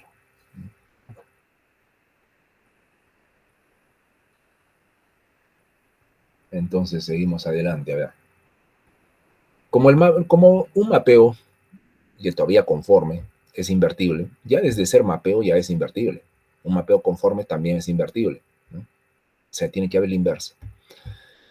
Desde W igual a f de z, que lo podemos escribir como u de xy más i veces v de xy, la parte real más la parte imaginaria. Para que sea invertible, pues esa transformación debe de tener un jacobiano diferente de cero. En términos de jacobiano, escribimos así, ¿no? Esto diferente de cero. Y en términos de jacobiano, pues es el determinante de las derivadas de las componentes, ¿no? Derivada de u con respecto a x, derivada de u con respecto a y, y bx y by. Entonces, esto debe ser diferente de cero si quiero realmente que la transformación sea invertible, o sea, que si hay directa también debe haber inversa, ¿no? Lo que debe ser un mapeo. Entonces, un mapeo necesita esto, necesita esta condición. Eso implica que ux por by menos uy por bx sería diferente de cero. Ahora, como el mapeo es conforme, quiere decir que hay derivada, y derivada diferente de cero, en ese dominio donde el mapeo es conforme. Y si hay derivada, quiere decir que las condiciones de Cauchy-Riemann se cumplen. Recuerden las condiciones de Cauchy-Riemann de analiticidad, ¿no? Donde la derivada de u con respecto a x es igual a la derivada de la componente imaginaria con respecto a y la derivada de la componente real con respecto a y es negativo de la derivada de la componente imaginaria con respecto a x. ¿No? Son las propiedades de Cauchy-Riemann. Entonces, si estas se satisfacen, yo puedo introducir acá adentro, ¿no? Introducir en la propiedad del jacobiano. Y a ver, ¿cómo podría escribir esto? By. ¿Quién es By? Según la condición de Cauchy-Riemann, debe ser igual a ux. Entonces, ux por ux me da ux cuadrado. ¿Y quién es acá? Acá diré vx. Vx, según las condiciones de Cauchy-Riemann, es el negativo de uy. Y uy por el negativo de uy me da menos por menos más uy cuadrado. Y tendría esto. Análogamente, si juego de otro modo, también voy a tener bx cuadrado más by cuadrado, ¿no? Es lo mismo. Y esto ustedes a ver si recuerdan. Si no, hay una nota que yo les he preparado acá. Si recuerdan, este es el módulo de la derivada de la función f al cuadrado, ¿no? Esto es el módulo de la derivada al cuadrado. Y bueno, nosotros por mapeo conforme ya dijimos que esto tiene que ser diferente de cero. Y entonces, si es diferente de cero, ahí está la propiedad, la segunda propiedad del mapeo conforme. O sea, tiene que ser analítica, su derivada tiene que ser diferente de cero, si no vamos a tener problemas de existencia de inversa, o sea, no va a existir la inversa. Y tiene que mapear ángulos en ángulos iguales en el otro lado, ¿ya? Los ángulos entre dos curvas tienen que permanecer idénticos en el plano Z y en el plano W. Entonces, eso completa totalmente, ¿no? Pero, a ver, nos queda en deuda esto, ¿no? De que ux cuadrado más y cuadrado o bx cuadrado más by cuadrado es igual a f' de z al cuadrado, ¿no? Bueno, para quien no recuerde detalles de variable compleja, un poquito acá, en esta nota, fíjense, f' de z se define como el límite cuando delta z asciende a cero. Bueno, de todo eso, ¿no? Ustedes ya saben. Vamos a ir un poquito rápido porque esto es de métodos 1, solamente es un recuerdo. Z es x más y delta z es delta x más y delta y. Si sustituyo, me queda todo esto. Ahora, ustedes saben que cuando la derivada existe solamente es, en variable real, por ejemplo, la derivada existe si es que existe el límite por la derecha y por la izquierda, y si esos dos son iguales, recién existe el límite en el centro, ¿no? Y entonces aquí también tenemos que, ya que f' es un límite, entonces nos podemos acercar en direcciones. Acá se trabaja en direcciones. Lo hacemos a lo largo del eje X, lo hacemos a lo largo del eje Y debe coincidir, ¿no? Las dos cosas. Entonces, si hacemos a lo largo del eje X, eso quiere decir con delta Y igual a 0. O sea, las variaciones en Y serían nulas. Las únicas variaciones serían en X. Sustituimos en toda la definición de derivada de delta Y igual a 0 y nos queda esto, y con el límite solamente de delta X tiende a 0. Bueno, como ven acá es la derivada de u con respecto a x, y por aquí sería la derivada de v con respecto a x. Si calculan el módulo de este número complejo, sería ux cuadrado más vx cuadrado. Pero recuerden, lo que yo quiero demostrar es que es ux cuadrado más uy cuadrado y bx cuadrado más by cuadrado, cualquiera de los dos. Sin embargo, a mí me está apareciendo acá ux cuadrado más bx cuadrado. Esto todavía no ha llegado al final de la demostración. Vamos, sigamos. A lo largo del eje Y, algo parecido. A lo largo del eje Y vamos a hacer variar Y, pero delta X va a ser 0. Si ponemos delta X igual a 0 en toda la expresión, nos queda esta cosa acá. Y si calculamos los límites acá veo ya las derivadas con respecto a Y, de U y de V, y sería esta expresión aquí. El módulo de esto sería BY al cuadrado más UY cuadrado. Pero como dije, ¿no? La derivada existe si es que a lo largo del eje X o a lo largo del eje Y coinciden. De otra manera no existe. Eso me lleva a las condiciones de Cauchy-Riemann, recordarán. La parte real en la derivada a lo largo del eje X debe ser igual a la parte real de la derivada a lo largo del eje Y. O sea, UX, derivada de U con respecto a X, debe ser igual a la derivada de V con respecto a Y. ¿Ya? Lo que están viendo acá abajo en las condiciones de Cauchy-Riemann que estoy poniendo acá, derivada de U con respecto a X debe ser igual a la derivada de V con respecto a Y. Y también derivada de V con respecto a X debe ser menos derivada de U con respecto a Y, que me da la segunda condición de Cauchy-Riemann. Y si yo hallo el módulo de f' de z aplicando las condiciones de Cauchy-Riemann, como ven acá, aquí en ux al cuadrado más bx al cuadrado, bx es igual a menos uy. Elevando al cuadrado, me da pues ux cuadrado más uy cuadrado. Y lo mismo por analogía también para b. Y ahí está la demostración de que realmente el módulo de f' de z al cuadrado es la suma de estos o la suma de esto, cualquiera de los dos. ¿Sí? Y eso demuestra pues lo que yo estoy aplicando acá para jacobiano, ¿no? Y demostrando totalmente entonces para que un mapeo conforme sea conforme, para que un mapeo sea conforme, el módulo de f' de z tiene que ser diferente de 0. Y completamos lo que es un mapeo conforme. ¿Alguna duda? Pregunta. Si no, estamos terminando toda la preparación para mapeo conforme ahora con este último tema. A ver, vamos a hablar de esto, ¿eh? Preservación del laplaciano de phi igual a 0, o sea, preservación de la función armónica en la ecuación de Laplace. Diría así, ¿no? La ecuación de Laplace bajo una transformación conforme. A ver, en el plano Z, o sea, en el plano de dominio, nosotros escribimos la ecuación de Laplace de esta manera, ¿no? Phi xx, derivada segunda de phi con respecto a x, más derivada segunda de phi con respecto a y, igual a 0. Vamos a aplicar un mapeo conforme. Ahora sí es conforme, y vamos a ver cómo se va utilizando las derivadas y todo eso de las propiedades del mapeo conforme. Aplicando un mapeo conforme, yo quisiera saber cómo se transforma la ecuación de Laplace. O sea, phi u más phi bb, ¿a qué es igual? ¿Se convertirá en un problema de Poisson? O sea, rompemos la simetría y se convierte en Poisson. O seguirá siendo Laplace, o sea, preserva la simetría. Vamos a ver, ¿no? Eso es importante en el plano W. Como ven, acá ya está la respuesta en la gráfica. Plano Z, antiguas coordenadas, antigua condición de frontera, esta frontera medio extraña. Bajo un mapeo conforme se transforma en una frontera sencilla, como ven acá. Aquí en el dominio complicados ya sabemos la ecuación de Laplace se satisface, pero yo pregunto bajo un mapeo conforme cómo se transforma. Y realmente se transforma así. O sea, preserva la simetría. Sigue siendo la misma.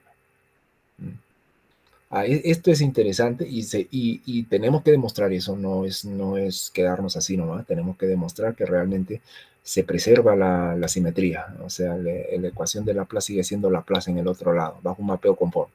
Eso me permite plantear problemas como yo decía, ¿no? Una frontera complicada con la ecuación de Laplace y ir para allá y encontrarme con la misma ecuación de Laplace, pero con una frontera más simple. Entonces, eso permite resolver el problema de una manera sencilla, porque sigue siendo Laplace, así de sencillo, no se ha convertido en Poisson. Si se hubiera convertido en Poisson, ya la cosa hubiese sido problemática. O de repente, si hubiese vivido acá unas derivadas mixtas de U y B, ya peor todavía, ¿no? Entonces lo bueno es que si se transforma de esa manera, se preserva la simetría y se resuelve fácilmente y con la inversa volvemos al problema original, ¿no? Entonces, a ver, queda para prueba nuestra entonces demostrar que en el plano W esto tiene que ser cero. Vamos a ver. Y acá está la demostración, es una cosa que ya ustedes conocen bastante, por eso voy a ir un poquito rápido. Es una regla de la cadena, ¿no? Para derivadas. Aquí ustedes recuerdan, derivada de phi con respecto a x es derivada de phi con respecto a u, derivada de u con respecto a x, más derivada de phi con respecto a b, derivada de v con respecto a x, porque phi depende de u y de b, y a su vez u depende de x y y. Pero en este caso estoy derivando con respecto a x, entonces ahí la dependencia con x, ¿no? De u y v. Regla de la cadena, como digo. Esto ya lo hemos hecho nosotros, recordarán, en el método de las curvas características cuando hacíamos transformaciones canónicas de ecuaciones diferenciales lineales de segundo orden. Entonces es ese trabajo. Ahora, la derivada segunda de phi, lo mismo, regla de la cadena, y uno resuelve, trabaja bonito y llega a esta expresión, a esta que estoy señalando con la manito de PDF. Análogamente para la derivada segunda con respecto a y, de la misma manera, la transformación no es nada complicada, ustedes la pueden seguir ahí a todo detalle, ¿no? Como lo he hecho. Yo no lo hago hacia ese detalle porque son cosas que ya le hemos hecho bastante en el curso. Ahora vamos al laplaciano. Laplaciano es la suma de phi xx más phi y, y sumemos, pero sumemos ordenadamente, ¿no? Phi u con phi u, y entonces ahí adentro me queda ux cuadrado más uy cuadrado. Y así con todos, ¿no? Logramos todo. Y sigamos. Como el mapeo es conforme, entonces existe derivada, o sea, es analítica, y se cumplen las condiciones de Cauchy-Riemann, o sea, ux igual a by y uy igual a menos bx. Así, entonces, y además, recordemos, ¿no? Ux cuadrado más uy cuadrado, ¿qué cosa era? Era f' de z al cuadrado. Acabo de demostrar en la anterior página. Y si aplico las condiciones de Cauchy-Riemann acá, y sustituyo el vx por menos uy, aquí, ese factor se va, cero, se anula. Por otro lado, este phi bb con bx al cuadrado más by cuadrado, que es f' de z al cuadrado, recordarán, más phi u por, ¿qué es esto? Esto es laplaciano de u, ¿no? Laplaciano de la parte real de la transformada conforme. Y esta es la parte, laplaciano también de la parte imaginaria del problema de la transformación conforme. Y cuando f de z es analítica, u y v son armónicas, recordarán, ¿no? También en variable compleja. Cuando f de z es analítica y u y v son la parte real y la parte imaginaria de esa función analítica, ellas satisfacen la ecuación de Laplace, o sea, son armónicas. Por lo tanto, este cero, este cero. Es otra, recordándoles métodos 1. Por lo tanto, finalmente me queda lo siguiente. Phi u, f' z al cuadrado, y phi bb, f' z al cuadrado. Y factorando el factor común, me queda esto aquí.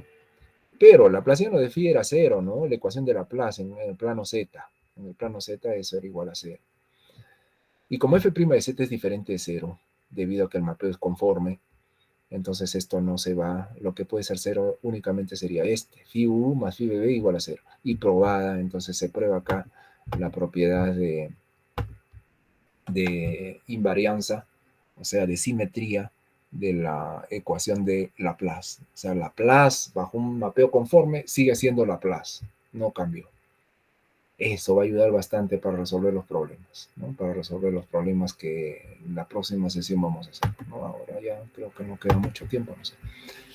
Bueno, pero tiempo para preguntas, me dirán. A ver, Oscar, dime. Sí, profesor. O sea, cuando, digamos, se nos presente un problema y querramos ver si es que la transformación que vamos a hacer forma un mapeo conforme, se tiene como que llenar una lista, ¿no? De se cumple esto, se cumple esto, se cumple esto. Claro, claro. Uh-huh. Pero, o sea, ¿sería necesario comprobar todo esto desde...? No, No. lo más importante, lo que tú necesitas comprobar, como has visto, mira, para esa propiedad de los ángulos, tú necesitas que haya derivada y que sea analítica y que f' de z, el módulo, sea diferente de 0. O sea, eso quiere decir que no es necesario que tú estés probando de que las curvas entre tangentes tengan que ser las mismas bajo el mapeo. Lo único que tienes que probar es que F sea analítica y que el módulo F'(z) debe ser diferente de 0. Eso es lo único. Eso es lo único que hay que tener en cuenta. O sea, solo habría que aplicar condiciones de Las dos Cauchy-Riemann, primeras. si no recuerdo, para Ajá, ver si las dos funciona el primeras. Claro. Nada más. No, no necesitas más. Y cuando se refiere a Z sub 0 es un punto cualquiera del dominio. Claro, claro. Que eso se puede extender, o sea, esa definición. Yo he trabajado para decir en Z0 es conforme, pero tú lo puedes extender a un dominio completo. Entonces decir, a ver si la transformación es conforme en un dominio, o sea, no solamente en un punto, sino en un dominio. Entonces todos los puntos de ese dominio tienen que satisfacer la propiedad de conformidad. Entiendo, profesor. Gracias. Ajá. Ya, Oscar. ¿Alguien más? ¿Alguna otra duda?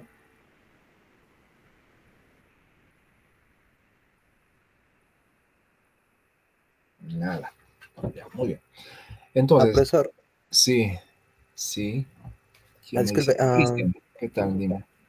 el mapeo conforme se podría hacer otra vez, o sea, digamos, pasamos de XY a UI, o, bueno, U y V, y después se puede pasar a otro también, o Es posible, puede ser, pero eso depende, ¿no? Tú lo primero que tienes que buscar es un dominio donde tú puedas trabajar. Ya, si de repente no encuentras, bueno, y encuentras uno que de repente se transforma a otro, puedes hacer hasta doble mapeo, triple mapeo, como tú quieras, sí se puede. Pero en la medida de lo posible, buscar solo un mapeo. Ok, Mm, profesor, gracias. buena pregunta. ¿Qué más? A ver, ¿alguna otra duda? Vayan colocando sus preguntas en el foro. ¿Quién me Profesor, dice? y en este método, Sí. al final nunca se pierde información o siempre hay parte de la información No, que se pierde. no. Es que tú comienzas desde el inicio pensando en que si el problema fuera en 3 dimensiones y yo lo mapeo en 2, debe preservar toda su simetría. Entonces, eso desde el saque, porque si empiezas a perder simetría ya no sirve. No es el método. ¿Ya? Ya, profesor. Ya. ¿Alguien más alguna duda? Bueno, tenemos en el foro de preguntas y respuestas, coloquen sus preguntas. No sé si alguien preguntó, nadie todavía no había puesto ni siquiera sus preguntas. Algo quería decirles acerca de esto, ¿no? De este mismo tema. Acá yo tengo, como verán, en la plataforma, están viendo, ¿no? Así se está viendo ahora. En la plataforma acá hay una herramienta que la hemos usado para colocar la bibliografía, ¿no? Una de Wakelet creo que se llama. Ya no recuerdo. Sí, Wakelet. Ya, entonces, si ustedes entran a esa herramienta, van a ver un libro más que les he colocado. Este acá. ¿Ya? Entonces, a ver si entran a la página y se bajan ese libro. Es interesante y ahora se los muestro acá. Es este aquí. Un handbook de mapeo conforme y aplicaciones de mapeo conforme. Este es un manual, ¿no? Para mapeos que es bastante interesante porque a veces uno, ya vamos a ver en la próxima clase, no es fácil decidir cuál sería la transformación que me lleva a una forma más sencilla, ¿no? Para trabajar. Y acá tienen varios mapeos. A ver, vamos a entrar al tema y vamos a mirar un poquito. Acá hay un poco de teoría inicial, ¿no? Que es propio de todo handbook para poder entenderse cómo vamos a trabajar, cómo vamos a entender las gráficas. Y entonces, ¿a qué empiezan? Acá hay unas, no sé si por acá, no, estos son ejemplos todavía, un poquito más abajo. Acá, ya empezó por acá. Empecemos por algunos mapeos ya. Acá está el mapeo 7, mapeo 6, mapeo 4, mapeo... Y hay un montón de mapeos. O sea, este es interesante porque les va a mostrar mapeos de todo tipo. A ver, vamos a ver uno de ellos, ¿ya? El mapeo 4, aunque no está tan bonito, vamos a ver uno clásico, uno que tenga la forma que yo desearía.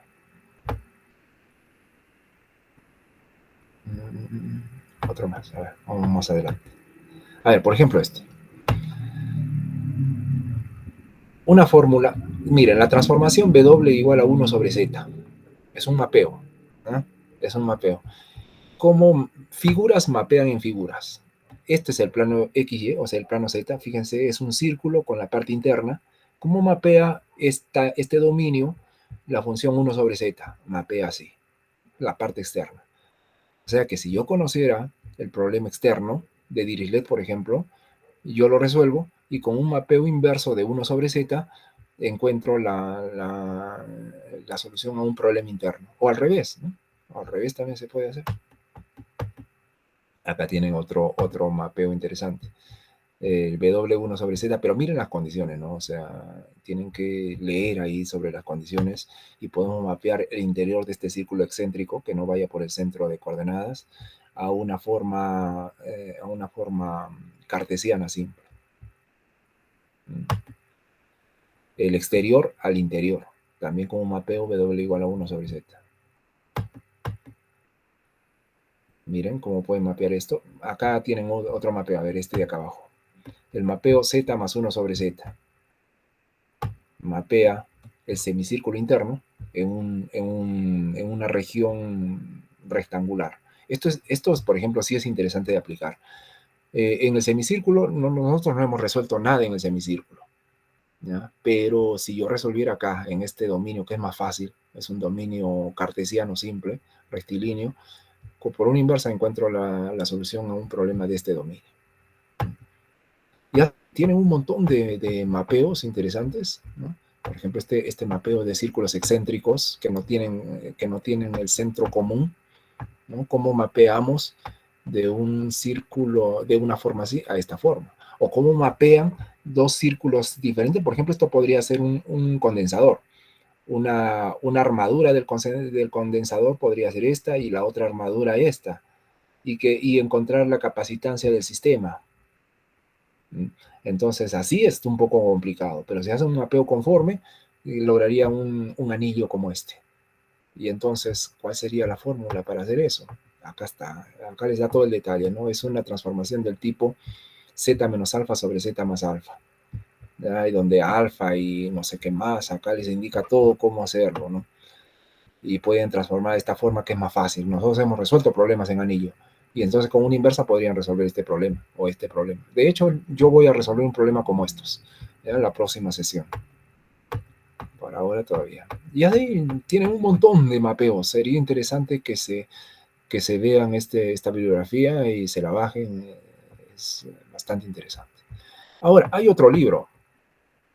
El libro de variable compleja con aplicaciones de Churchill, que es un libro bien famoso también de métodos matemáticos, James Ward Brown y Rudolf Churchill.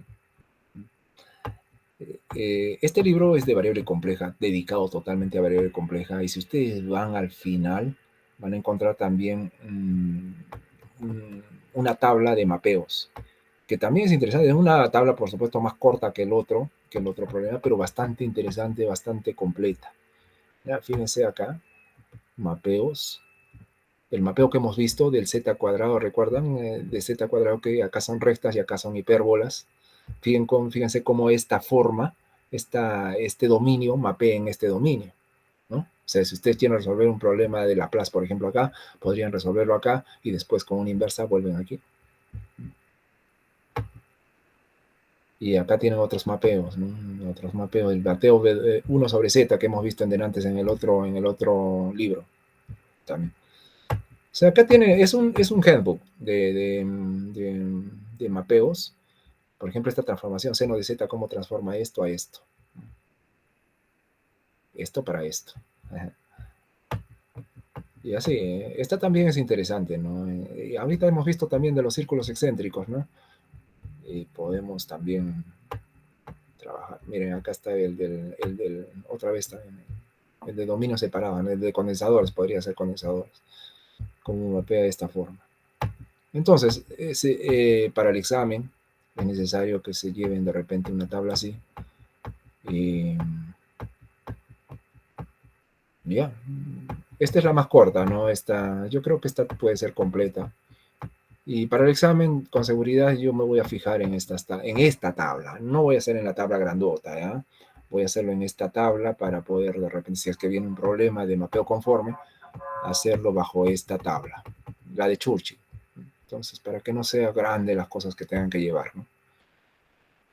Ya, entonces tienen eso. Y el libro de Churchill y el otro libro del Handbook están en la plataforma, como les he dicho. En la plataforma pueden ubicarlo. Aquí. Este es el Handbook y acá abajo tienen el de Churchill, que es este. Aplicaciones. Bien, ¿alguna pregunta, duda adicional? Ahí vamos a cerrar por hoy día, pero si hay trabajos de investigación, por favor me muestran también. Profesor, yo podría presentarle el... Ya, ya, vamos entonces, dejo de presentar. A ver, presenten, por favor.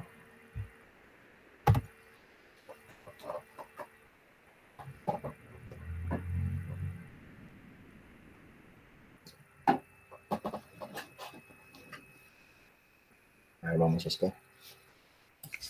Profesor, disculpe, mientras presente, entonces el examen va a ser de manera presencial. Parece que sí. Bueno, yo no estoy seguro, pero última sesión que tuvimos de departamento, el director de escuela habló.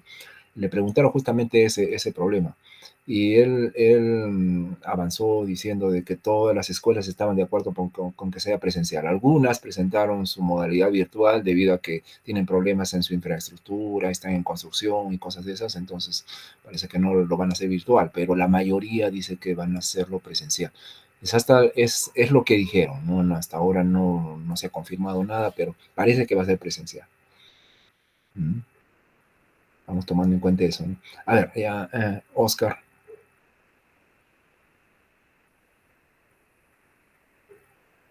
Ya, está bien. Está bien. Marco teórico. Ya. Metodología. Hay que colocar el diagrama de flujo en metodología. Ya lo han colocado. Diagrama de flujo de trabajo.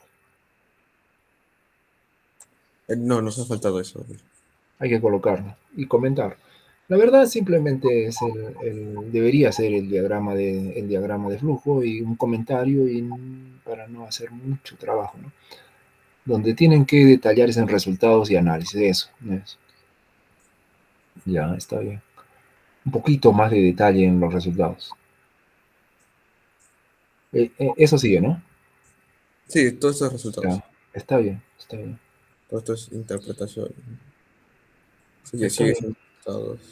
Siempre comentar las gráficas que estamos teniendo y todo eso, ¿no? Sí, dejamos un comentario porque como son de la misma familia, al final dejamos uno grande respecto a todo este grupo. Si hay mucho tipo de gráficas, las mismas, bajo una cierta modificación o cosas así, eso se puede mandar a apéndices. Y hacer referencia que en el apéndice tal se está viendo otros comportamientos, ¿no? Entonces, discusión, conclusiones. Sí. Ya, está bien. Está bien. No se olviden que también mi nombre va en la autoría arriba, ¿no? Sí, pues. Al final. Ujú. Ya. Está bien. Las referencias bibliográficas en formato Vancouver han hecho, ¿no? Sí, que sí. Ya, hay que hacer ahora el póster de presentación en evento. El banner, sí, estamos. También eso. Y también avanzar en responsabilidad social, como andan también en eso, ¿no? Ya. Sí, profesor. Sí, estamos terminando casi todo. Ya. Algo que quería decir, bueno, hay que estudiar nomás entonces para el curso, para el examen del día, porque sería el miércoles de la próxima semana, si es que es presencial, ¿no? Entonces, bueno, esperaremos noticias, ¿no? A ver en qué quedan en última instancia, no sé. Sería en la Ya tarde. en la tarde, claro, sí, sería en la tarde. los dos grupos. Ya. ¿Alguien más de presentación o ahí quedamos? Ahí cerramos. Bueno, voy dejando de grabar también. Bueno, yo ya me despido entonces. Tengan una bonita